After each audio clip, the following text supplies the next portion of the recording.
Hello, আসসালামু আলাইকুম। কেমন আছেন সবাই? তো আমি আরেকটা খুবই ইজি একটা রেসিপি নিয়ে আবার ফিরে আসলাম আপনাদের মাঝে। তো সবাই কেমন আছেন? তো একটু জয়েন হয়ে যান। তো আজকে আমি খুব সহজ একটা ভাজি করব। তো এটা হচ্ছে মিষ্টি কুমড়া, যেটা আমরা ছোট মিষ্টি কুমড়া বলি। সেই মিষ্টি কুমড়াকে আমি এভাবে ছোট ছোট পিস করে কেটে নিয়েছি, একদম ভালো করে ধুয়ে নিয়েছি। তারপরে এখানে আমি শুধু নিয়েছি পেঁয়াজ কুচি আর হচ্ছে কাঁচামরিচ আমি ভেঙে নিয়েছি। তো আমি এই দুটি উপকরণ দিয়ে আমি এখন মিষ্টি কুমড়াটা রান্না করব। তো যারা ঘরোয়া রান্না চান, খুব সহজে এবং খুব অল্প সময় রান্না করতে চান, তারা আমার চ্যানেলের পাশে থাকবেন, চ্যানেলটাকে সাবস্ক্রাইব করে রাখবেন। তাহলে আমি যে কোনো সময় রান্নার রেসিপি নিয়ে আসলে আপনার নোটিফিকেশন পেয়ে যাবেন।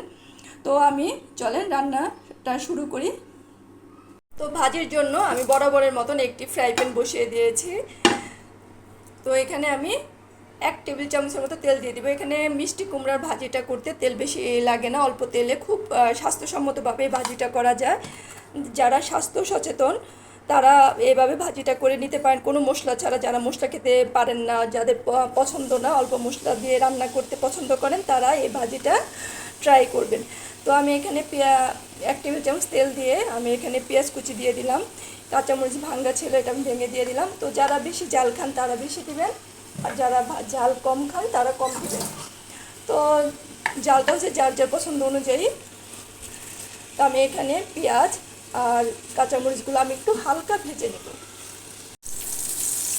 তো এই যে আমার পেঁয়াজ কাঁচামরিচটা আমি হালকা করে ভেজে নিয়েছি। এটা ভেজে বেশি ভাজার প্রয়োজন নাই। এখন আমি এখানে মিষ্টি কুমড়ো ধোয়া রয়েছে, সেগুলো দিয়ে দিলাম। পরিমাণ মতন লবণ দিয়ে দিবেন।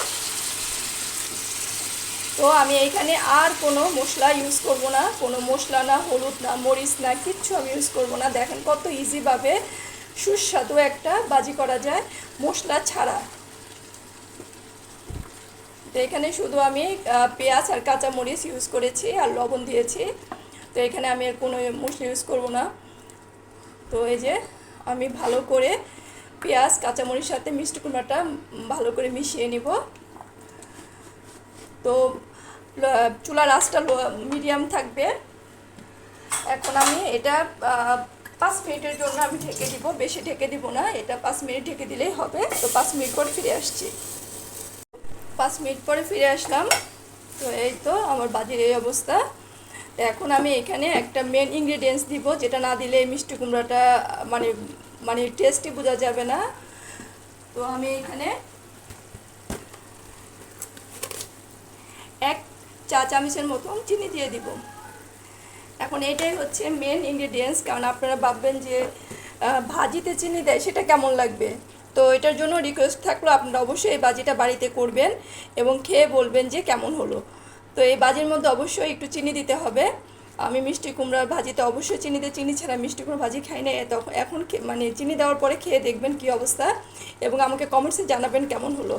তো এটা আমি চিনি দিয়ে দিলাম। চিনি দেওয়ার পরে যদি আপনারা দেখেন যে ভাজিটা সেদ্ধ না হয় বা একটু শক্ত আছে, অনেক সময় মিষ্টি কুমড়া সব একরকম হয় না, সেই ক্ষেত্রে আবার একটু ভাপে মানে ঢেকে দিবেন।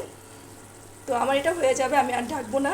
এটা যতটুকু পানি আছে সেই পানি দিয়ে মিষ্টি কুমড়াটা সিদ্ধ হয়ে যাবে।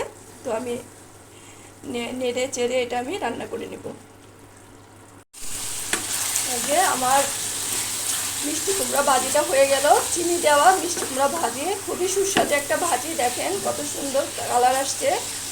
তো এটার মধ্যে আমি আর মানে এটার মধ্যে আর কোনো পানি নেই, সব পানি শুকিয়ে গিয়েছে। তো এখন আমি এখানে শুধু মানে একটা কাঁচামরিচ স্মেলের জন্য আমি এখানে 2টা কাঁচামরিচ দিয়ে দিলাম, শুধু এটা গ্রানটা আসবে। আর যেটা জালের জন্য সেটা তো আমি ভেঙে দিয়েছি। তো আপনারা যারা জাল বেশি খাবেন তারা একটু বেশি দিবেন। তো আমার অতি সুস্বাদু মজাদার চিনি দেওয়া মিষ্টি কুমড়া ভাজি রেডি। তো সবাই বাড়িতে অবশ্যই চিনি দিয়ে ট্রাই করবেন এবং কেমন হলো কমেন্টসে জানাবেন। ভালো লাগলে চ্যানেলটাকে সাবস্ক্রাইব করবেন, আমার পাশে থাকবেন। এবং যারা খুব ছোট ছোট রেসিপি, ঘরোয়া রেসিপি যা মানে পেতে চান খুব অল্প সময়ে এবং খুব ইজিভাবে রান্না করা যায়, তো তারা আমার চ্যানেলটার পাশে থাকবেন, আমার জন্য দোয়া করবেন। তো আবার নতুন নতুন রেসিপি নিয়ে আবার ফিরে আসবো। তো আজকে এ পর্যন্তই। তো আল্লাহ হাফেজ।